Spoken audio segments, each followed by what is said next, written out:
हम सबकी जिंदगी में कभी ना कभी ऐसे मोड़ आते हैं जब लगता है कि सब कुछ गलत हो रहा है। हो सकता है काम धंधा एकदम ठप पड़ गया हो, खेत में सारी फसल बर्बाद हो गई हो, या बस समय का बोझ ही इतना भारी लगे कि वो हमें नीचे खींच रहा हो। लेकिन सोचिए, जब जिंदगी हमें बिल्कुल किनारे पर धकेल देती है, जब हर दरवाजा बंद नजर आता है, तो उसके बाद क्या होता है? इंसान कहाँ जाता है?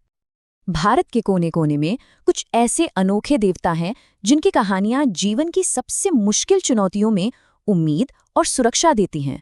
तो चलिए, आज हम कुछ ऐसी ही कहानियों की दुनिया में चलते हैं और उनकी शक्ति को समझने की कोशिश करते हैं। हमारी यात्रा शुरू होती है कालनाथ के साथ, जो समय के एक रहस्यमयी और बहुत ही शक्तिशाली स्वामी हैं। उनकी कहानी हमें डर और सुरक्षा के गहरे पहलुओं तक ले जाती है। कालनाथ असल में भगवान शिव का ही एक गुप्त और भयंकर रूप हैं, जो समय, भय और खुद मृत्यु को भी नियंत्रित करते हैं। उनकी शक्ति इतनी ज्यादा है कि देवता और इंसान दोनों ही उनके सामने कांपते हैं।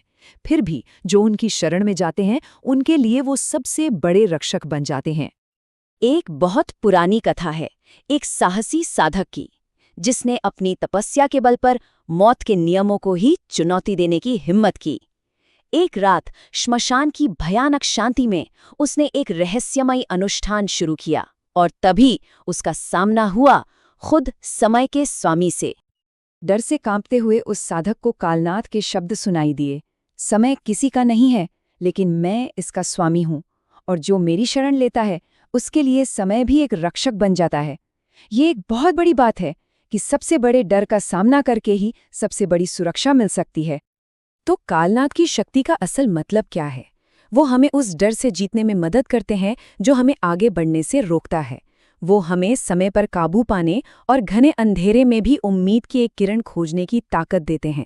उनकी पूजा वही लोग करते हैं जो अनदेखी ताकतों से सुरक्षा चाहते हैं और जो परछाइयों में भी रोशनी खोजने की हिम्मत रखते हैं। तो डर के इस दायरे से निकलकर अब हम उम्मीद और असल में हुए चमत्कारों की एक कहानी की ओर बढ़ते हैं। मिलिए सांवरिया सेठ से, एक ऐसे दिव्य बिजनेस पार्टनर से जिनकी कहानी विश्वास और समृद्धि के बारे में है। देखिए, ये कहानी शुरू होती है सदियों पहले, मुगल काल के उथल-पुथल भरे दौर में। भगवान कृष्ण की 3 पवित्र मूर्तियों को टूटने से बचाने के लिए उन्हें जमीन के नीचे छिपा दिया गया था।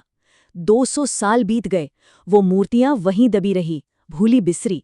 फिर एक रात एक गांव वाले को सपना आया कि जमीन से एक रोशनी निकल रही है। उस सपने के पीछे चलकर जब खुदाई की गई तो चमत्कारिक रूप से वो तीनों मूर्तियां फिर से मिल गईं। अब जरा जयपुर के एक व्यापारी की कहानी सुनिए, जिसका कारोबार पूरी तरह से डूबने वाला था। हताशा में उसने सांवरिया सेठ से एक मन्नत मांगी कि अगर उसकी किस्मत पलट गई तो वो अपने मुनाफे का एक हिस्सा देवता को समर्पित करेगा। और हुआ भी यही। चमत्कारिक रूप से उसका भाग्य बदल गया और घाटा मुनाफे में बदल गया। लेकिन जो बात इस कहानी को सबसे अलग बनाती है वो इसके बाद हुई। उस व्यापारी ने अपने वादे को सिर्फ एक ख्याल में नहीं रखा, बल्कि उसे एक ऑफिशियल स्टैम्प पेपर पर लिखा और देवता के चरणों में रख दिया। ये दिव्य बिजनेस कॉन्ट्रैक्ट आज भी मंदिर में सहेज कर रखा हुआ है, जो विश्वास के एक बहुत ही अनोखे और व्यवहारिक रूप का सबूत है। तो अभी तक हमने व्यक्तिगत संघर्षों की बात की, लेकिन अब हम एक ऐसी देवी की कहानी की तरफ बढ़ते हैं जो पूरे के पूरे समुदाय की रक्षा करती हैं। मिलिए माता मेलडी से, गांव की रक्षक, जिनकी कहानी एकता और सामूहिक विश्वास की शक्ति के बारे में है।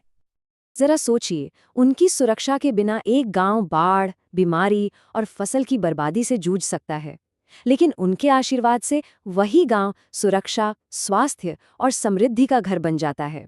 ये फर्क ही उनकी शक्ति के महत्व को दिखाता है। एक साल की बात है, एक गांव पर मानो हर तरफ से आफत आ गई। भारी बारिश ने नदियों में बाढ़ ला दी, बीमारी ने मवेशियों की जान ले ली और फसलें खेतों में ही सूखने लगीं। पूरे गांव पर डर और निराशा का माहौल छा गया। तब सब गांव वालों ने मिलकर माता मेलडी से प्रार्थना की, और कहते हैं कि उनकी प्रार्थना के जवाब में चमत्कार हुए। नदियों ने अपना रास्ता बदल दिया, बीमार जानवर ठीक हो गए और खेतों में फिर से जान आ गई। आज भी उन्हें उस शुद्धि देवी के रूप में पूजा जाता है, जो खेतों में घूमती हैं और ग्रामीण जीवन की नींव यानी परिवार, जमीन और आजीविका की रक्षा करती हैं। तो हमने 3 अलग अलग देवताओं की कहानियों को देखा। हर एक अपने आप में एक अनोखा रक्षक। अब जरा रुक कर देखते हैं कि ये कहानियां एक साथ मिलकर हमें विश्वास के बारे में क्या बताती हैं। अंधेरे में एक रोशनी की तरह इसकी भूमिका क्या है?